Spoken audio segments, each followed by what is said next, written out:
It was late November in Montana, and I was around 8 years old when my dad decided we should take a short trip. He planned for our whole family, my mom, my older sister, and me, to spend a weekend at a cabin he was renting. My mom thought it was a wonderful idea for us to spend some quality time together, so we went ahead with the plan. We left on a Friday, taking the day off from school, which I was more than happy about. By the time we arrived, the cold was biting, but given that winter was approaching, it made sense. We settled in, arranged our sleeping spots, had dinner, and got ready for bed, already discussing what we'd do the next day. Since we had arrived later in the evening, there wasn't much we could do on the first night. That night, as I was trying to fall asleep, I heard something outside. It sounded like footsteps. Curious, I looked out the window but saw nothing, so I assumed it was just an animal and tried to go back to sleep. About 15 minutes later, I heard it again. This time, I woke up my sister, who was 11 at the time. She listened closely and heard it too. We both went to the window and spotted something moving outside, though we couldn't tell what it was. We decided it was best not to let it see us and hurried back to bed. I had a hard time sleeping that night, and so did my sister. The next morning, when I woke up, my mom was inside making breakfast while my dad was outside. I asked my mom if I could go out and see him, and she said it was fine. My sister stayed inside, waiting for breakfast. When I stepped outside, I saw my dad talking to a man. He was short and stocky, with a shaved head, and wore a veteran's cap. Despite the freezing weather, he was sweating and seemed nervous. I walked over and my dad introduced me. The man smiled and said, "Nice to meet you, kid. I'm Mark." I smiled back and greeted him. Being a child, I didn't think much before asking, "Are you okay? You look a little scared." Mark coughed and replied, "Oh yeah, I'm fine. Just some old war memories messing with me." His veteran cap already told me he was in the military, but despite his uneasiness, he seemed friendly. My dad appeared to like Mark, and at first I did too. Mark mentioned that he and his family were staying in a nearby cabin and just wanted to introduce himself. My dad invited him inside for breakfast, and everything seemed completely normal. After eating, I went outside to play while my dad and Mark followed. At one point, I tripped and scraped my knee. My dad had stepped inside for a moment, which was unfortunate timing. Seeing me cry, Mark ran over and said he had bandages in his cabin and that I could come with him to get one. Trusting him, I agreed. As we walked, we talked about video games and other things I liked. Then he suddenly asked what shoe size I wore and how old I was. I didn't know my shoe size, but I told him my age. He chuckled and said something like, "Good to know." It took longer to reach his cabin than I expected, at least a 20-minute walk. By then, my knee wasn't even hurting anymore, but since we had already come so far, I decided to just get the bandage and leave. When we arrived, he told me to go inside first, so I did. The moment I stepped in, I realized something was off. There was no family. The place was a mess with clothes scattered everywhere. I asked where his family was, but he ignored me, pretending he didn't hear. Then he locked the door. My heart started racing. He said, "I'll grab that bandage, kid," and went into the kitchen. He returned shortly, placing a bandage on my knee. While doing so, he held my leg and rubbed it up and down, then said, "You've got strong legs. I like that." That made me really uncomfortable, so I quickly stood up. He asked if something was wrong, but I just said my leg felt better and that my parents would be worried about me. I made up an excuse to leave, but he insisted I stay for a meal. I didn't want to, but I felt trapped. If I ran, I might not find my way back, and the door was locked. So I agreed, hoping to get through it quickly. Then he asked how much I weighed. I guessed about 70 pounds. He grinned and said, "Perfect weight." I asked what he meant, but he just kept smiling. Things were getting really strange. Just then, a loud noise came from another room. Mark stood up, looking annoyed. He stormed into the bedroom and yelled, "Did I say you could move? Stay put. I have company," or something like that. Then he walked back out, smiling like nothing had happened. "Sorry about that," he said. "That was my wife. She's sick and can't have visitors." As he spoke, his wife suddenly appeared in the hallway. She looked pale, her eyes red and swollen like she had been crying. She sniffled and softly said, "I'm hungry." Mark's face twisted in anger. "Get back in there," he snapped. She lowered her head and obeyed, vanishing into the room. At this point, I was terrified. I asked about his kids, but he ignored me again. Instead, he said he had some children's clothes that might fit me and wanted me to try them on. That was the final straw. I started crying. He hugged me and said, "It's okay. Nothing bad is going to happen. Just try them on." He went into the back room and I saw my chance. I quickly unlocked the door and slipped outside. I didn't even care if I got lost. I just needed to get away. As I ran, I heard him yelling from inside, "Where the hell did he go? You let him leave, didn't you?" He called his wife some horrible names, and then I heard him storming outside. I stopped in my tracks, hiding behind a tree. I spotted him scanning the area, calling out, "Hey kid, it's okay. You don't have to try on the clothes. I've got toys back at the cabin. Just come back." That was my cue to run. I ran straight ahead, as fast as I could, desperate to find my family. I could hear him shouting behind me, but I didn't dare stop. After about an hour, I finally saw a cabin. It was ours. I sprinted toward it, crying. My dad was outside looking for me. I ran straight into him, sobbing, telling him Mark wasn't a good person, that he was acting weird and touching my leg. My dad immediately called the person he rented the cabin from. Then he turned to me and said, "Never follow a stranger again." We packed up and left that same day. The cabin owner apologized and called the police. They went to check on Mark's cabin, but it was empty. His clothes and belongings were still there, but neither he nor his wife were anywhere to be found. The police asked some questions but never followed up with us. To this day, I wonder what happened to Mark and his wife. Who was he really? Why was he living there? And more importantly, what was he planning to do with me?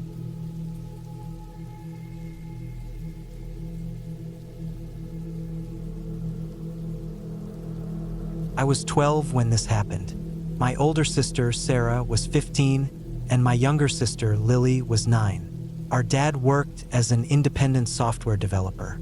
When we were kids, he earned decent money from his projects, but because he had a mountain of debt, at least $500,000, and Mom wasn't the best at managing finances, we rarely had extra money lying around.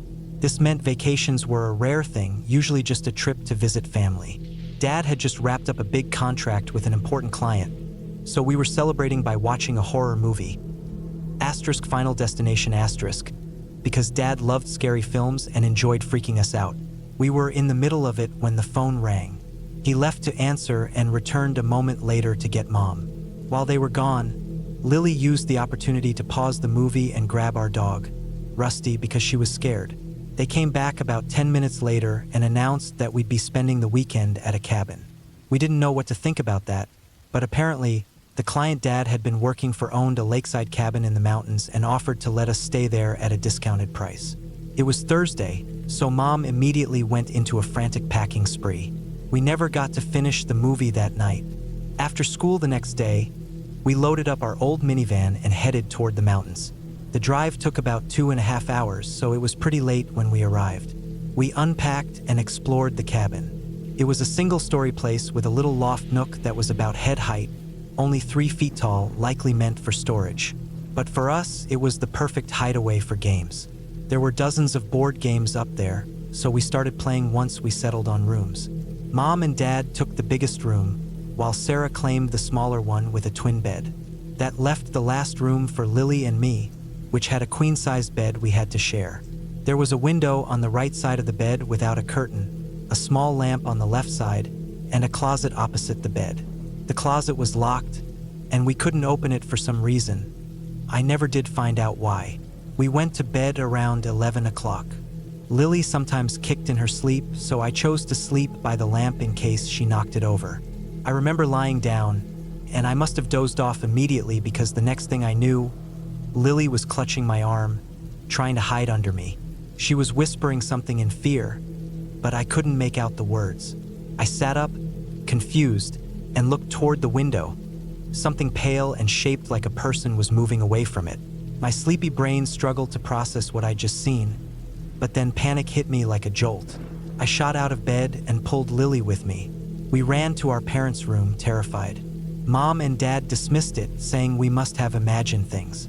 Mom told us to go back to bed and to let them know if we saw anything else. Frustratingly, I agreed and returned to our room with Lily. We swapped spots because she refused to sleep by the window. I told her a story to calm her down, and we both fell asleep soon after. The next morning, we spent an hour wandering around the lake before Dad suggested we check out the nearby town. It was a charming place with small shops, and our parents stopped at almost every single one. We had both lunch and dinner there before heading back to the cabin. As we approached, Sarah cracked a joke, making everyone laugh, until Dad suddenly lifted a hand, signaling us to stop. He took a cautious step forward and pushed the front door open with just a finger. I thought it was weird that the door wasn't latched, but it didn't immediately click in my mind what that meant.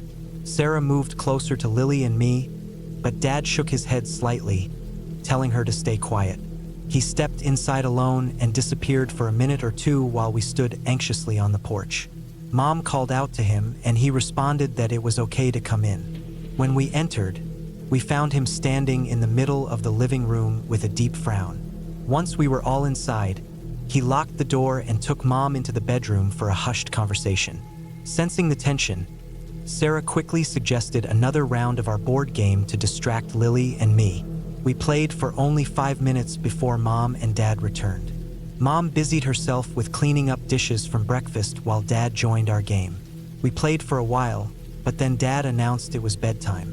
It was barely 9 o'clock, which annoyed Sarah since she was normally allowed to stay up until at least 10:30 on school nights and even later on weekends and vacations. Lily and I went to bed while she stayed behind to argue. We got back into our spots. Lily by the window, me by the lamp. I read to her for a while, and eventually we both drifted off. The next thing I knew, Dad was rushing into our room. He scooped Lily up and grabbed my hand, pulling me out into the hallway, where I saw Mom doing the same thing with Sarah. A strange, high-pitched whine filled the living room. Our dog, Rusty, was near the back door, fur bristled, whining anxiously. Dad didn't set Lily down and kept a tight grip on my hand as he led us out to the van.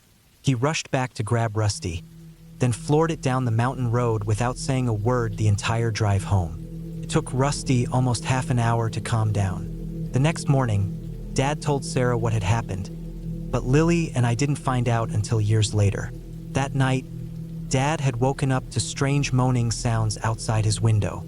When he got up to check, he noticed the front door was unlocked, and the kitchen looked slightly different. Items had been moved. Then Rusty started growling at the back door, which was ajar. Dad immediately locked everything up and got us all out of there. The next day, he returned to retrieve our luggage and found multiple footprints outside the window by Lily and my bed. A few years later, my friend Emma.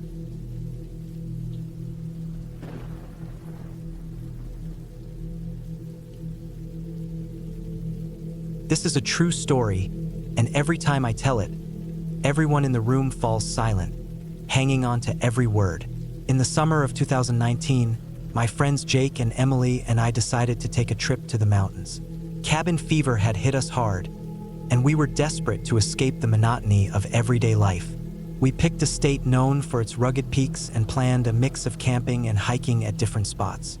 For one night, we thought it would be fun to rent a secluded cabin in the woods. Jake's parents had once rented a fire lookout tower and loved the experience, but the only thing available was a cabin near one. It was affordable, clean, and isolated, perfect for a night where we could be as loud as we wanted.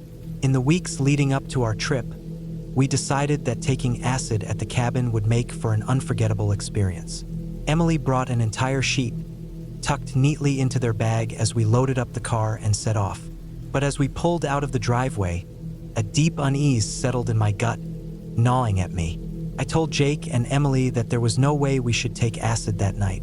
Emily was furious, and we got into a huge argument, even turning the car around for a moment.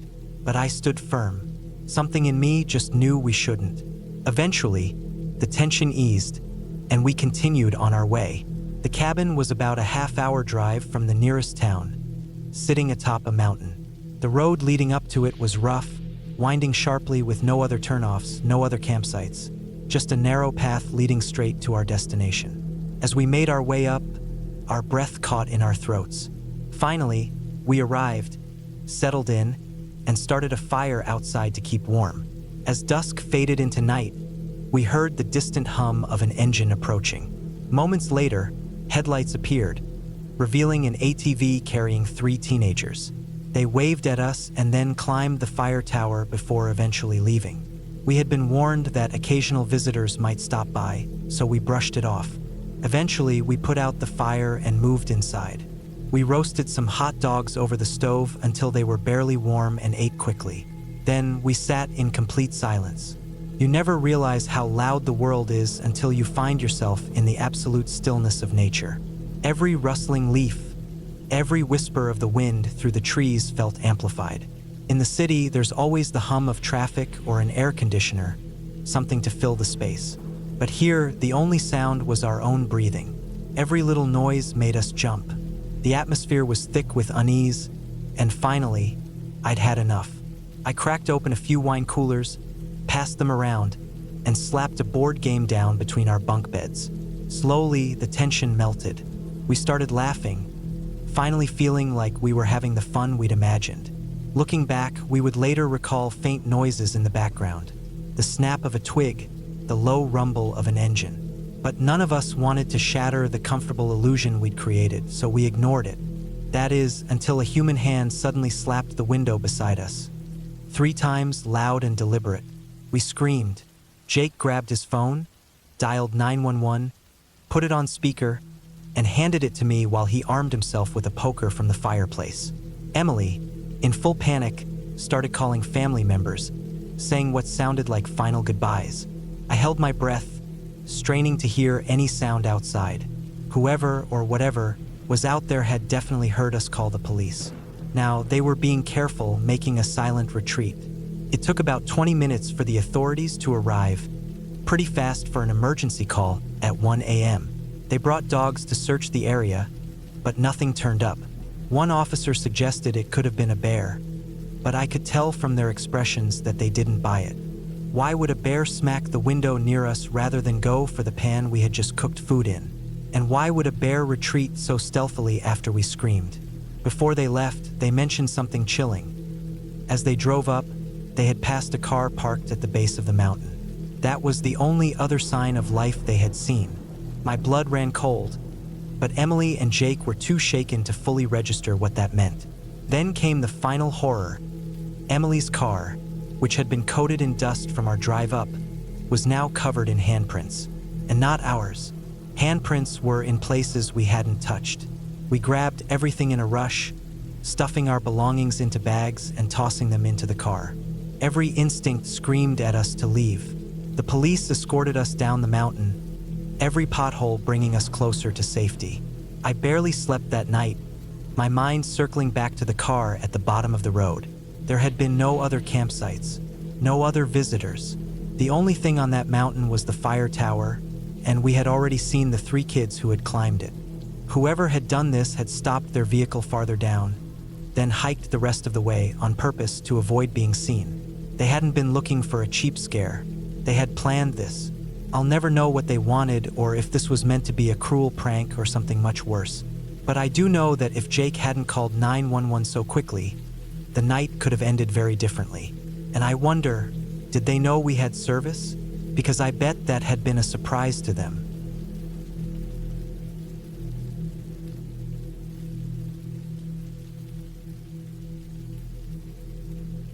My friend Sarah owns a cabin by a lake in Oregon, and one summer, she invited me and her cousin Jake to stay with her. It had been an amazing few days, and on our last night, just as we had done the previous evenings, we decided to go fishing. The lake was only a short 5-minute walk from her cabin. Around 7 p.m., the conditions were perfect for fishing. To reach the shore, we had to go through a patch of woods. A narrow trail ran through the center, where, during the day, mothers with strollers and kids on bikes would pass through on their way to another, more popular beach. The one we visited was more secluded, with no official path leading to it. The slope down was steep and slippery, making the return trip a difficult climb that often required crawling on all fours. We lingered at the beach until about 8:30 p.m., just sitting in the darkness and unwinding. We were good kids, mostly chatting and enjoying the peaceful night. It was one of those moments when you suddenly realize how dark it has gotten. I told Sarah and Jake that we should probably head back, and they agreed. We packed up our gear and started our climb. Since this was the latest we had ever stayed out, my mind, fueled by too many scary movies, was on edge. We walked up the hill quietly for some reason. I mentioned how eerie the woods felt at night, and then Jake made it worse by telling us a story. He spoke about a group of men who had lived in the mountains back in the 1960s. They were part of some strange cult and had committed terrible crimes in the area. According to him, some of them might still be out there. Internally, I was panicking, but I told Jake to cut it out and stop trying to scare us. As we stepped onto the trail, Jake suddenly stopped and looked to the right, his face filled with fear. Sarah told him to stop messing around, and we started climbing the steepest part, the section where we had to use our hands and feet to make it up. But then Jake grabbed our arms, his grip tight, and made us look where he was staring. At first, I saw nothing and just wanted to keep moving, but then my eyes adjusted. There was a tall figure, a man from what I could tell, staggering toward us at a slow but deliberate pace. We had no idea what his intentions were, but being just kids, we freaked out. We scrambled up the hill as fast as we could. When we glanced back, the man had picked up speed, stumbling toward us quicker than before. He got uncomfortably close before we finally crested the hill and bolted across the road to the cabin. At first, it might not seem like much, but the dread we all felt in that moment was overwhelming.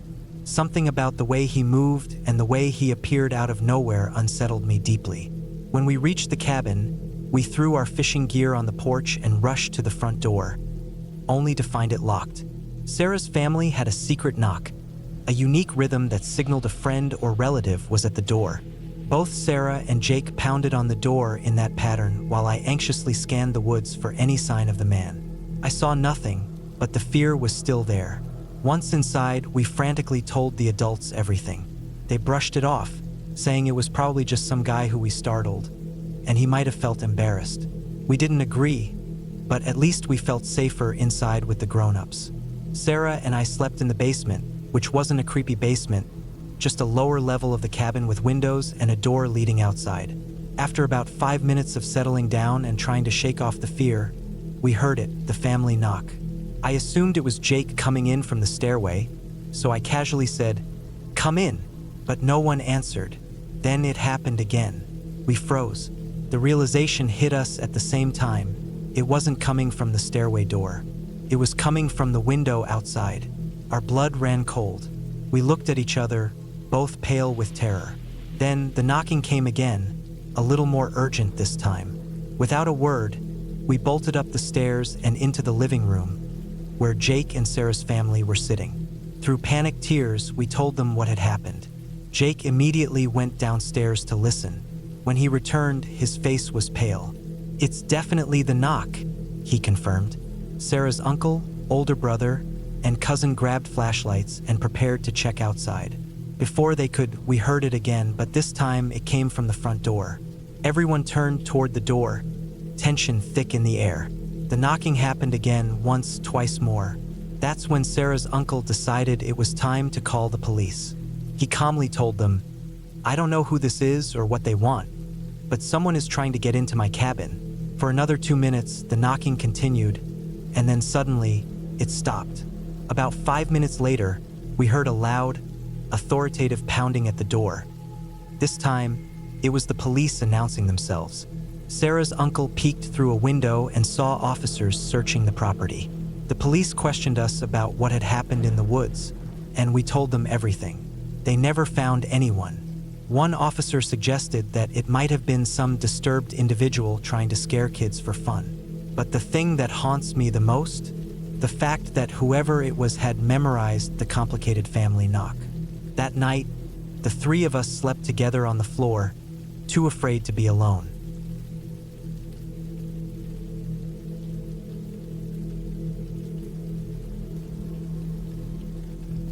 Megan had asked me to come with her to a party. This party was being hosted by her old friend, Lisa.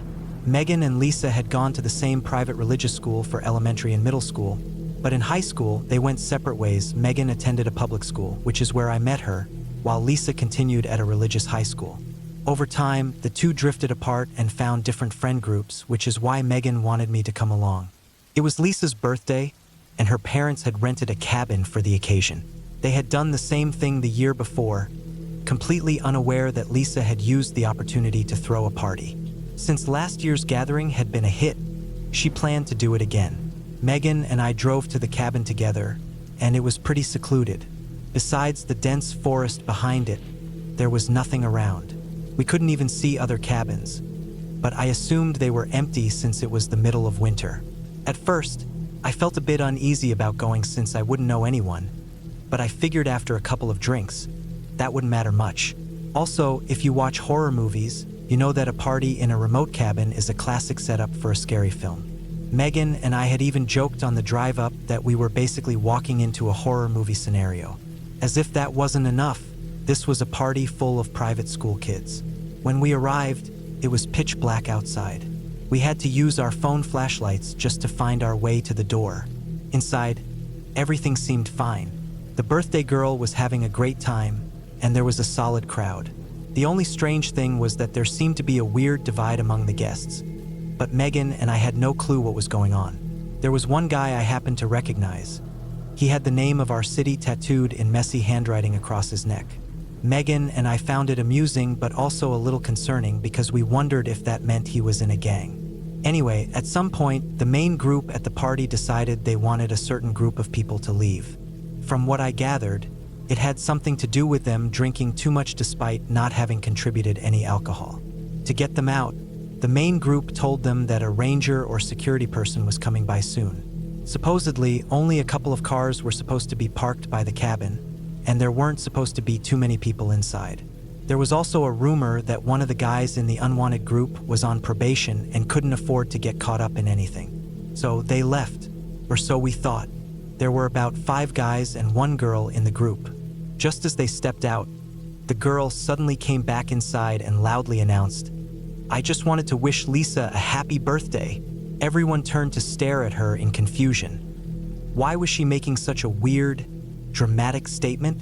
Then, not even 2 seconds later, we heard glass shatter from one of the back rooms.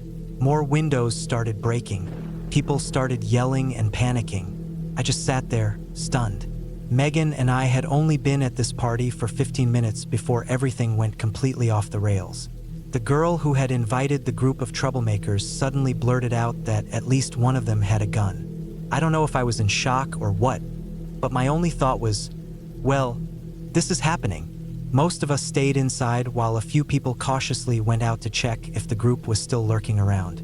After some time passed, people began leaving, though there was still some fear that the guys might be waiting outside. A lot of people just wanted to get out of there. I remember 3 girls who had planned on spending the night. They hurriedly grabbed all their things, their arms overflowing with bags and blankets, and rushed toward the door. The second they stepped outside, we heard a loud scream from the woods. Without hesitation, all 3 girls turned around and walked straight back inside. In hindsight, it was kind of hilarious, but one of the girls immediately started crying. Thankfully, it turned out that the scream had just been from another girl arriving at the party. She had spotted her friend outside and screamed in excitement. Megan and I stayed at the cabin for a couple more hours. We didn't want to leave Lisa alone, especially since most people had already taken off. By the end, only a small handful of guests remained, but at least they were staying overnight. Megan and I finally left around 2 a.m. There had been talk of calling the police, but since there had been a lot of underage drinking, no one really wanted to. Plus, Lisa was worried her parents would find out about the party, so she decided she would just lie about how the windows got broken. Thankfully, the group of troublemakers never returned. That night had been terrifying, but all I could really think about afterward was the fact that this all happened in a secluded cabin, during a party thrown by a private school girl.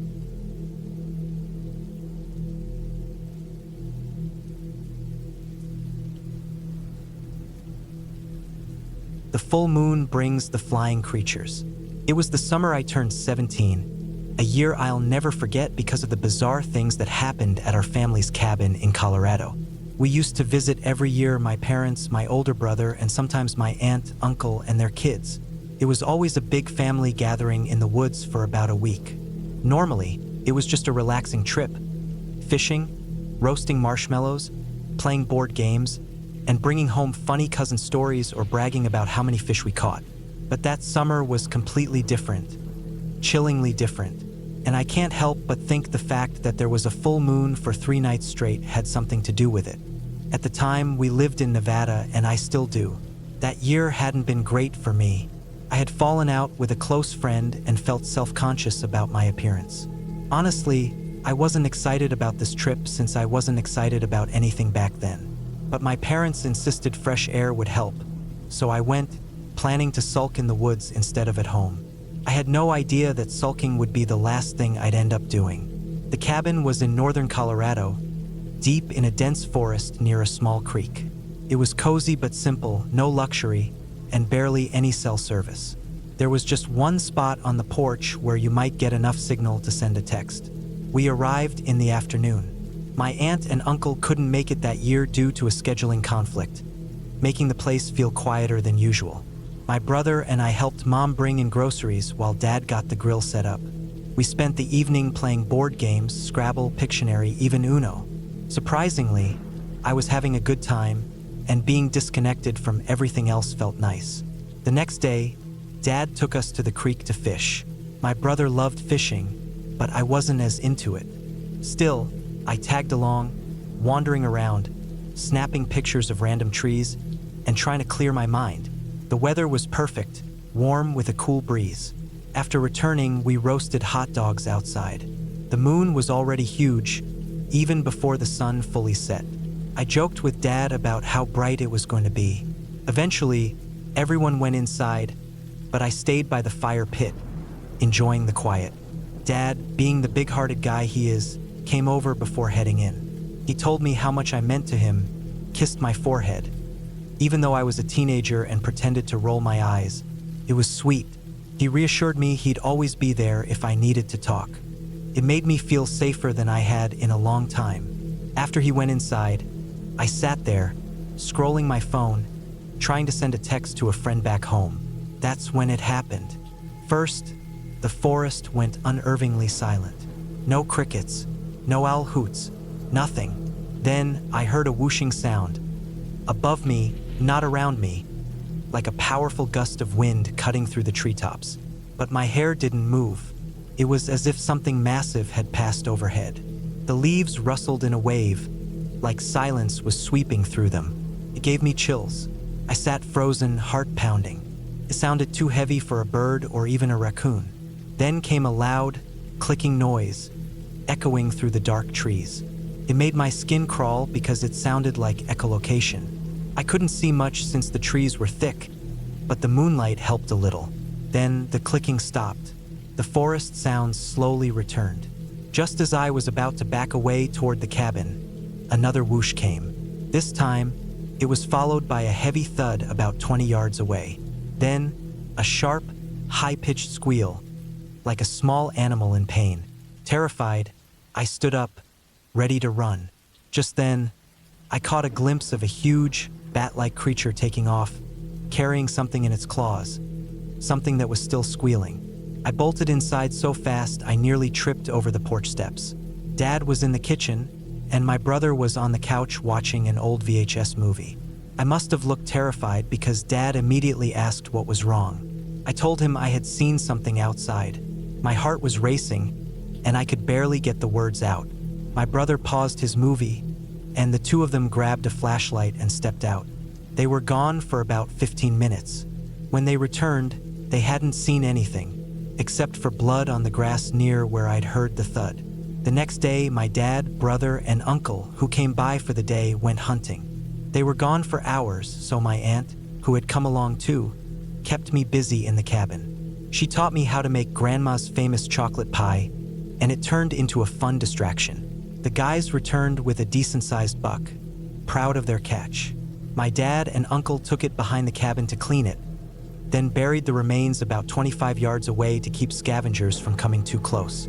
That night, around 2 a.m., my brother suddenly shook me awake. "You need to see this," he whispered. Groggy, I stumbled to the window and peeked through the blinds. Something was near the burial site. The moonlight was bright enough to see that the hole had been dug up, easily, and something was pulling out the remains, eating them. It had leathery skin, hunched wings folded behind its back, and moved in strange, jerky motions as it feasted.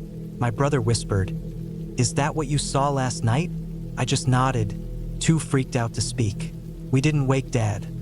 My brother thought the thing would flee the second it heard movement. I tried taking a picture, but my phone's camera was useless in the dark. Frustrated, I thought, no one's going to believe this. Eventually, the creature stiffened, took an awkward leap, and flew off into the trees.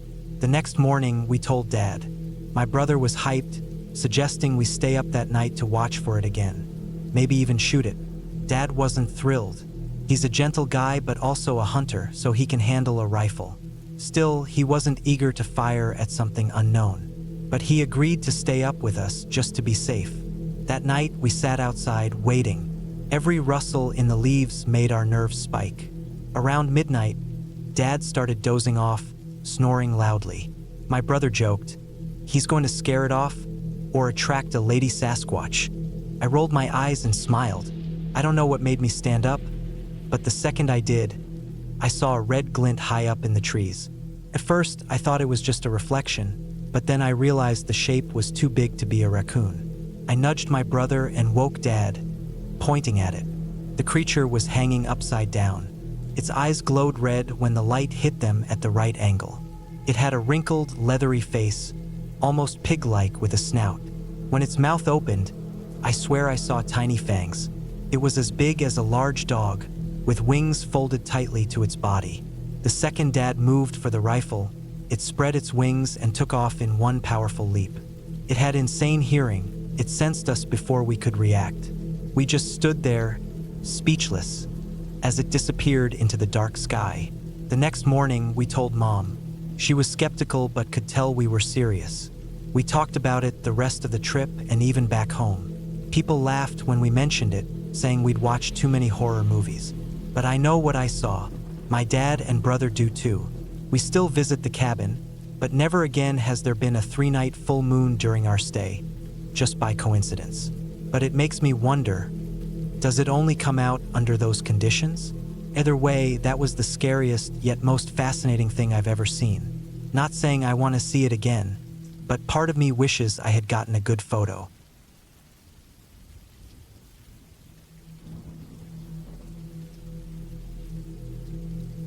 I don't think I'll ever fully grasp what happened that winter at the old lodge in Montana. Afterward, my wife and I decided never to return, which says a lot considering it had been in her family for generations. Normally, we all looked forward to spending time in the mountains, especially the kids. They loved playing in the snow, building forts, and escaping the usual routines of home. But that particular year, when the blizzard came, something unexplainable happened. Even now, I get chills thinking about it. It all started when my wife, Rachel, mentioned that her father needed someone to check on the lodge.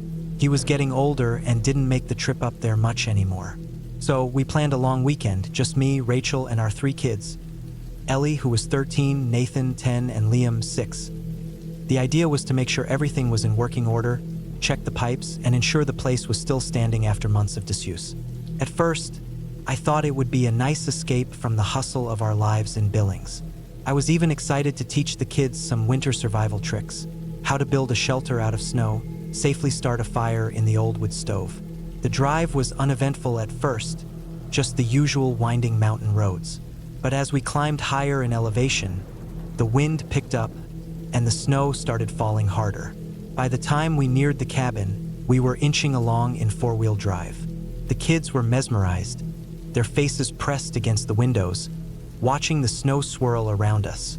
I joked, "Just wait till you step outside. It'll be like walking into a snow globe." We laughed. Looking back, it was probably the last genuine laugh we had on that trip. When we finally pulled up, something about the place felt off. I know it sounds strange. Of course, an empty lodge is going to feel lifeless. But this was different. It was a modest 2-bedroom structure with a loft, surrounded by towering pines. Normally, I found it cozy, but in that stormy, gray afternoon, it looked almost foreboding. The roof sagged under the weight of the snow, ice coated the front steps, and the windows were glazed over with frost. We hurried inside, cranking up the small furnace and settling in. With no TV, just an old radio and a few board games, Rachel made hot chocolate while I brought in the bags. That's when I noticed something odd right away. The large wooden cross that had always hung near the fireplace was gone. In its place was a dark mark on the wall, like a scorch mark. I asked Rachel if her dad had taken it down, but she shook her head. "He wouldn't," she said. "He's always kept it there." It didn't make sense. Maybe it had fallen and he'd taken it home to fix? It was an unsettling detail, but not something I dwelled on. That night, the snowstorm worsened. We had a simple dinner, canned stew, since we weren't sure if the old oven was reliable. We played some game with the kids, though I can't remember what it was. Everything seemed mostly normal, except for the wind howling outside like a living thing. The lodge was old, and maybe that was why the windows rattled so much. Nathan asked if I could check for drafts, so I did a quick walkthrough. The loft was fine, no cracked glass or anything like that. But as I moved through the house, an uneasy feeling crept over me, like I was being watched. Later that night, after everyone had gone to bed, I woke to a strange noise, a rhythmic banging, like something pounding against the walls. At first, I thought it was a tree branch whipping against the siding, but as I sat up, I heard something else, a deep, guttural moan. I glanced at Rachel. She was still fast asleep. The kids were in the loft. I decided to check it out myself. Pulling on my coat and boots, I stepped outside, and the cold slammed into me like a brick wall. The snow was knee-deep, and the wind cut through me, but even through the storm, I could hear it, that low, unnatural groan. I swung my flashlight around, searching for the source. Nothing. But when I reached the back porch, I froze. Deep scratches marred the wooden railing. Claw marks. We don't get bears around here, at least not often. And these weren't from a mountain lion either. They were too big. That was the first moment I truly felt fear. I went back inside, bolted the doors, and wedged a chair under the handle, just for my own sanity. I kept telling myself I was overreacting, but I couldn't shake the feeling that something was out there. The next morning, I told Rachel. She frowned. "Dad never mentioned anything weird happening," she said. Then she tried to joke. "Maybe it's haunted." But even as she laughed, I could tell she wasn't completely joking. We spent the day shoveling snow from the entryway, making sure we wouldn't get trapped. The kids built a snowman, and I kept my hands busy checking the generator. I tried convincing myself that the claw marks could have been from some oversized raccoon. But that night, things escalated. After dinner, the lights flickered. That wasn't unusual in a storm, but when I checked the breaker, everything seemed fine. Then we heard a crash from the loft. The kids yelled down that something had fallen. I rushed upstairs to find a shelf had collapsed, sending old family photos and trinkets scattering. I checked the brackets. Nothing was broken or loose. It didn't make sense. Then, around 11 p.m., the radio suddenly blared to life. Static, loud and jarring. The thing wasn't even plugged in. Rachel and I both stared at it, frozen. For a brief second, a garbled voice crackled through the noise. Just one word, "Leave." Not long after, a scream rang from the loft. Running up, we found Ellie and Nathan huddled together, pointing at the corner. Liam was buried under the blankets, sobbing. They swore they saw a dark figure standing there, tall and hunched. But when I searched the room, it was empty. That was it. We all slept in the living room, blankets piled together. I didn't truly sleep, just drifted in and out. Around 3 a.m., the banging started again. This time, it came from inside the walls. I crept through the cabin, heart hammering. Twice, I thought I saw something, a dark shape flickering in the shadows, but when I turned my flashlight, there was nothing. At dawn, I made the call. We were leaving. Rachel didn't argue. The kids were eager to go. We packed in record time, and as I stepped outside, I glanced back through the doorway. That's when I saw it. In the dim firelight, a humanoid figure stood in the hallway, featureless except for two glowing eyes. I slammed the door shut and we took off down the mountain. The roads were treacherous, but I didn't care. I just needed to get my family out. When we told Rachel's father what had happened, the missing cross, the radio, the claw marks, the shadowy figure, he went quiet. He never said he believed us outright, but I noticed his hands tremble slightly. Finally, he admitted that his own father had experienced something terrible in that cabin years ago. That was enough for me. We haven't gone back, not even for a visit. The kids don't ask about it, and I don't bring it up. Sometimes, I wonder if it was all just paranoia or exhaustion. But then I remember that final glimpse, the figure watching us from the hallway. Whatever it was, it wanted us gone, and it got its wish. As far as I'm concerned, that lodge can stay abandoned forever. If something still lingers in those mountains, I just hope no one else stumbles upon it unprepared.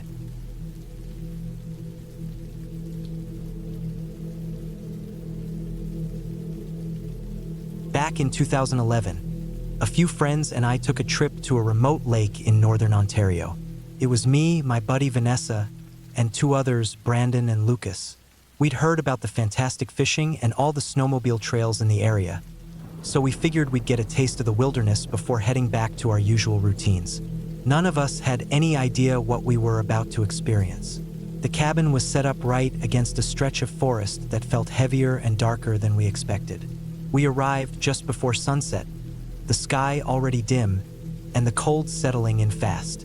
It was an old wooden shack with an iron stove in the corner and a couple of tiny bedrooms. Cozy enough, I suppose, but something about the way the wind cut through the pines made the place feel unsettling. It wasn't the warmest welcome. The first strange thing happened the next morning. Lucas shook me awake at the crack of dawn, whispering, "You gotta see this." I followed him outside, and the fresh snow was littered with footprints. But these weren't the usual rounded tracks of a bear or a moose. They looked almost human but stretched out, too long and thin with distinct toe imprints. The tracks came from the tree line, circled the cabin twice, then led back into the woods. Whatever made them had a massive stride. Vanessa joked that maybe we had a forest giant for a neighbor. Brandon, ever the skeptic, just shrugged and said he'd seen weirder prints while hunting in the backcountry. Still, I couldn't shake the feeling that we weren't as alone as we thought. Later that day, we found a half-eaten rabbit frozen near the same tracks. At first, it didn't seem like a big deal. Plenty of predators out here, but the wounds were strange. The fur had been stripped away in long, deliberate streaks. Brandon pointed out that it looked more like it had been carved with a tool rather than bitten. That's when he started chatting up locals in the nearby town whenever we passed through, asking if they'd had any trouble with wolves or bears. An old guy behind the gas station counter gave us a grim look, shook his head, and muttered something about a Wendigo. None of us took it seriously. It was just folklore, a scary tale for kids and tourists. And we were tourists, but we weren't fools. Over the next few nights, the wind battered the cabin constantly, making it feel like the walls were trembling. We tried to distract ourselves, playing cards, heating up soup on the stove, cracking dumb jokes, but every night around midnight we'd hear it, a sound outside like crying. At first, we assumed it was just the wind howling in an eerie way, but as it went on, we all started to think otherwise. It was low, mournful, almost human. The sound had no clear direction, just a wailing that rose and fell, sending chills through me. Vanessa finally had enough. One night, as the wailing started, she yanked open the cabin door to see where it was coming from. The second she did, the sound stopped. Outside, nothing but darkness beyond the weak glow of the porch light. She stood there, breath fogging in the freezing air, straining to hear anything. Silence. Then, as soon as she closed the door, the wailing resumed. That was the moment she started to believe something was out there, something playing with us. The next morning, I walked around the cabin to check the generator and found more of those stretched out footprints, fresh in the snow. This time, there were so many more, as if whatever it was had spent the whole night circling us. I called everyone outside to see. We exchanged uneasy glances, trying to stay calm, but it was clear we were all shaken. If this was just some wild animal, why was it doing this? And why for so long? Vanessa and I took turns staying up late, listening for any sign of movement. We left the blinds cracked just enough to watch the tree line. When it was my shift, I sometimes saw flickers of movement, pale and lanky shapes, but every time they would disappear behind the trees before I could get a clear look. Could have been the moonlight playing tricks, I told myself. But then, just once, I saw it step out completely. It had the shape of a person, but stretched too tall, its arms hanging too long at its sides. Its body was so thin, I could almost make out the outline of ribs beneath its skin. I couldn't see its face, but somehow, I knew I didn't want to. It never lingered more than a few seconds before gliding back into the shadows. And the footprints around the cabin, they kept multiplying. One set led straight to our front door, stopping there like it had stood just outside, listening to us. The next night, the crying changed. It sounded less mournful, more desperate, like pleading. I almost thought I heard words buried in the noise, but I couldn't be sure. It was angry. None of us were sleeping much anymore. We debated leaving, but we'd already paid for the cabin. Brandon insisted we just needed to be cautious, maybe even carry bear spray just in case. On the 6th day, Lucas and Brandon went ice fishing, but they returned early, looking pale. Lucas barely spoke, and Brandon pulled me aside. He told me they'd found fish carcasses with strange, deliberate wounds, not like something had just eaten them, but like it wanted them to suffer first. Even more disturbing, they saw footprints leading to a hole in the ice and back out again. The same ones we kept seeing, but these were deeper, like whatever made them had been carrying something heavy on the way back. That night, none of us felt like joking. We sat by the stove, eyes flicking toward the windows. The wind picked up, but every so often, we'd catch that same wailing, rising above the gusts, raw and desperate. Right after midnight, there was a frantic series of heavy footsteps outside, followed by guttural cries that made my stomach lurch. Then silence. Total, unnerving silence. I had to see what was going on. Against my better judgment, I grabbed Brandon, and we stepped onto the porch, flashlights in hand. Snow whipped at our faces. We scanned the area. At first, nothing. Then Vanessa pointed at fresh tracks leading around the cabin. We followed them cautiously and soon found drops of something dark in the snow. Blood? Maybe. Then, the trail vanished into the trees. We could have followed it, but none of us were that reckless. The next morning, I convinced everyone we needed to leave early. Whatever was out there, it wasn't worth staying. We packed fast, double-checking every window and door. But just as we were loading up the car, we saw it. Standing just beyond the tree line, a pale figure watched us, half hidden by the branches. Its arms hung loosely, fingers too long. Its hollow eyes were sunk deep into its face. It trembled, and for a second, I swore I saw it crying. And for a moment, I felt pity. I could feel its despair pressing into me. But Vanessa yanked my arm, snapping me out of it. "We need to go," she whispered. We drove off in silence. Nobody spoke until we hit the highway. Lucas mumbled something about never setting foot in the woods again. Vanessa stared out the window, tears glistening in her eyes. Brandon gripped the steering wheel so tight his knuckles were white. I think we all knew. We had seen something cursed.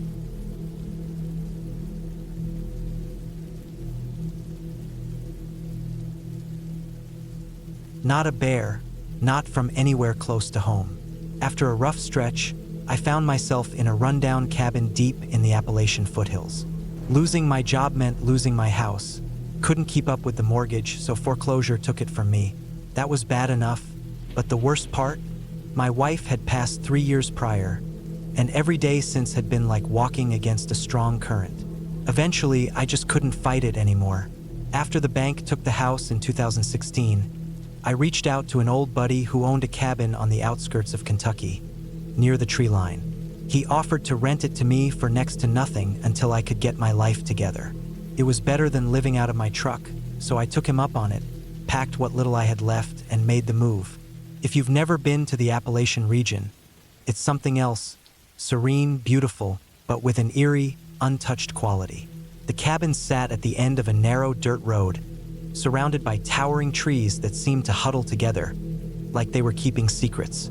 The place itself was small and weathered, no TV, no internet, and a porch that sagged a little too much on one side.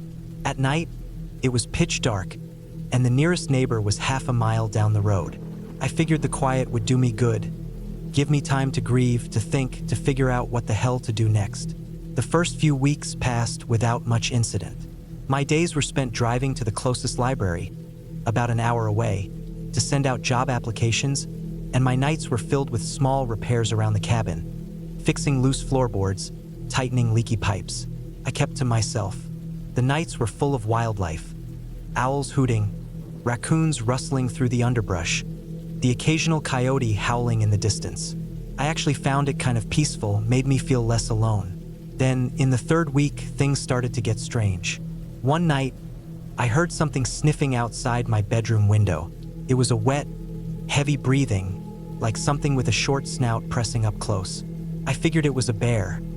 Black bears weren't unheard of in the area, but the sound wasn't quite right. Bears have a deep, rolling sort of breath.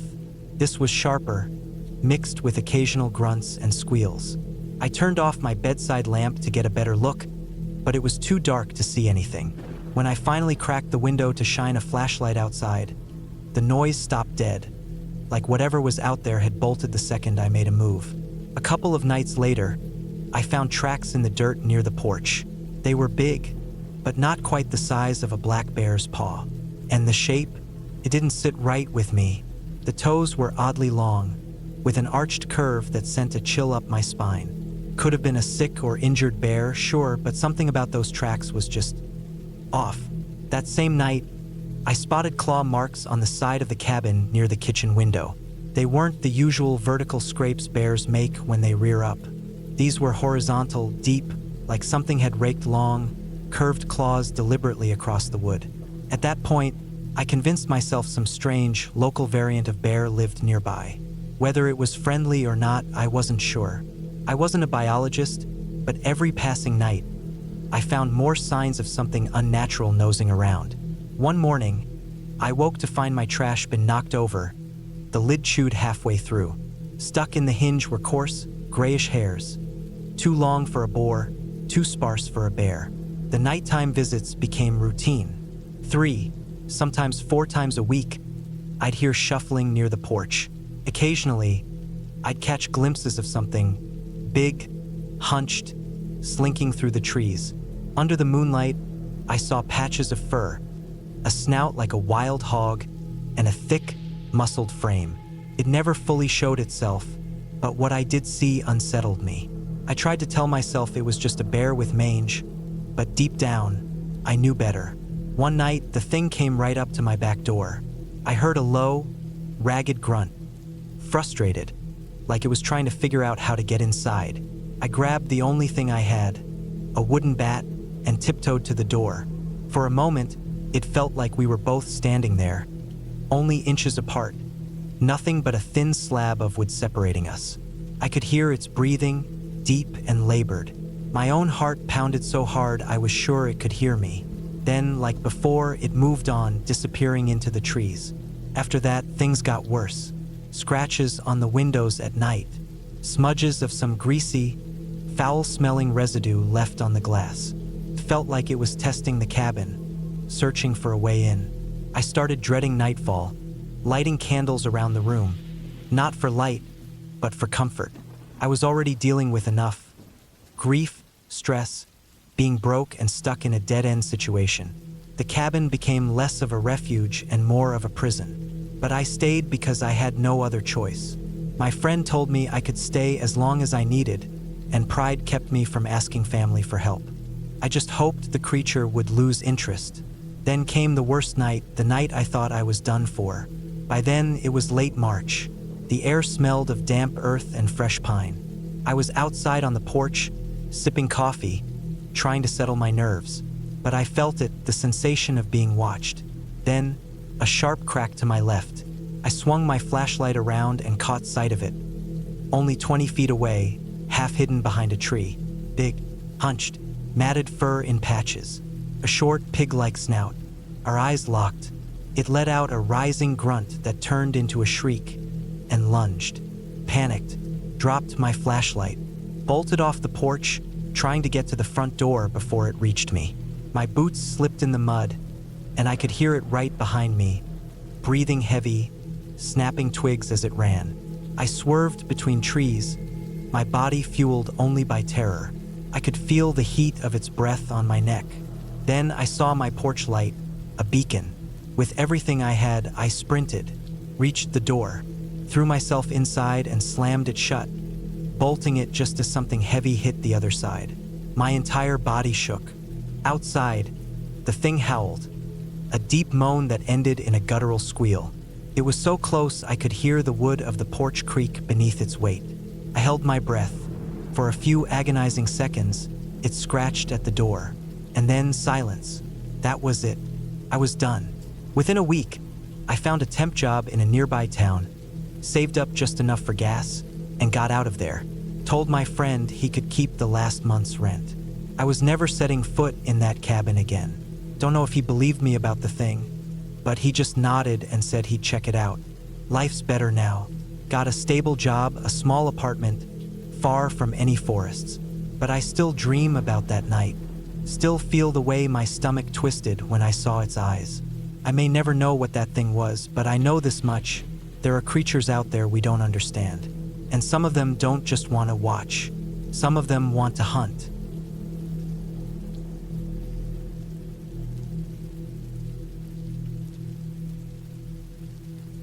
There was something off about nature when I rented a cabin in Wisconsin. It was tucked away up north, surrounded by dense pines and thick underbrush. When I first arrived, the place seemed peaceful with a rustic appeal, complete with a wraparound deck and an old cast-iron stove. Plus, the closest neighbor was miles away. I wasn't exactly a survival expert, but I could split firewood and handle minor fixes when necessary. The oddness started a few weeks into my first spring there. One morning, just after sunrise, I looked out my kitchen window and spotted a deer about 20 yards away.